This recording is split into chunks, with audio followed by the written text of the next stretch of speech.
हवेली के एक कमरे के बाहर खड़ी सुंदरी को अंदाजा भी नहीं कि वहाँ सिर्फ एक कमरा नहीं, उसकी पूरी किस्मत बंद है। जहांदाद की नजर उस पर टिकी हुई है। आंखों में सिर्फ नफरत नहीं, एक गहरा डर भी है। जैसे सुंदरी का वजूद उसे 20 साल पुरानी कोई जलती हुई आग याद दिला रहा हो। हवा में अजीब सा तनाव है। गुलाम थोड़ा दूर खड़ा सब देख रहा है। उसकी आंखों में मोहब्बत साफ नजर आती है, लेकिन साथ ही एक अनजाना खौफ भी। दोनों समझ चुके हैं ये मुलाकात इत्तेफाक नहीं, तकदीर का पहला वार है। बादशाह अपने कमरे में तना बैठा है। उसके हाथ में वो पायल है जो उसे उस रात गाड़ी में मिली थी। वो उसे उंगलियों में धीरे धीरे घुमाता है, जैसे किसी अधूरी याद को जिंदा कर रहा हो। मोतिया का फोन बार बार बजता है, लेकिन आज बादशाह को सिर्फ एक ही आवाज सुननी है। वो खिड़की की तरफ देखकर हल्की सी सरगोशी करता है। तू कौन है और क्यों मेरे दिल पर हक जता रही है? उसकी आवाज में बेचैनी भी है और जुनून भी। इधर क्वार्टर्स में सुंदरी बेचैन बैठी है। गुलाम पानी का गिलास लेकर आता है। दोनों की नजरें मिलती हैं और पल भर के लिए वक्त थम जाता है। गुलाम हल्का सा मुस्कुराता है। सुंदरी, क्या यही तुम्हारा असली नाम है? वो धीरे से कहती है। यही नाम अब्बू ने दिया था। गुलाम नरमी से जवाब देता है। फिर तुम्हारा नाम बिल्कुल सही है, क्योंकि तुम सिर्फ चेहरे से नहीं, किस्मत से भी सुंदर हो। सुंदरी की आंखों में आंसू चमक उठते हैं, लेकिन वो चुप रहती है। रात गहरी होती है। बादशाह हवेली छोड़कर उसी चौराहे पर पहुंचता है जहां सब कुछ शुरू हुआ था। आज वहां सिर्फ खामोशी है।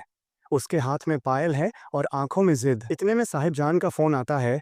मुरक के घर वाले आए हैं, रिश्ता फाइनल करना है। बादशाह की आवाज सख्त हो जाती है। मेरा फैसला कोई और नहीं करेगा।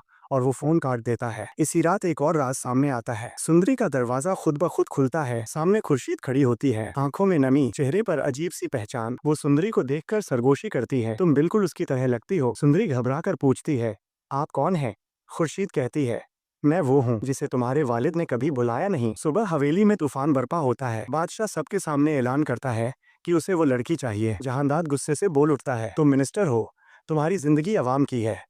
बादशाह पलटकर जवाब देता है, मेरी जिंदगी सिर्फ मेरी है। पहली बार बाप बेटा यूं आमने सामने खड़े हैं, जैसे फैसला अब होगा। शाम ढलती है। हवेली के आंगन में सुंदरी अकेली खड़ी है। बादशाह का कुत्ता उसके पास आकर रुक जाता है। बादशाह उसे लेने आता है और दोनों की नजरें मिल जाती हैं। बादशाह के हाथ में वो पायल है, सुंदरी के पाँव में दूसरी। दोनों टुकड़े एक साथ चमक उठते हैं, जैसे किस्मत ने इशारा दे दिया हो। बादशाह धीरे से कहता है, तुम वही हो। सुंदरी जवाब देती है, और आप वही हैं जिन्होंने मेरी जिंदगी उलट दी। दूर से गुलाम सब देख रहा है। उसके चेहरे पर गुस्सा नहीं, एक गहरा सुकून है, जैसे उसे अंदाजा हो कि असली जंग अब शुरू होने वाली है। रात को जहांदाद अपने कमरे में पुराना खत निकालता है। साहिब जान पूछती हैं, क्या करने वाले हैं आप? जहांदाद धीरे से कहता है, जो 20 साल पहले अधूरा छोड़ा था उसे मुकम्मल करूंगा। और यही मंजर जम जाता है। पायल मुकम्मल हो चुकी है, लेकिन कहानी अब टूटने वाली है। इसका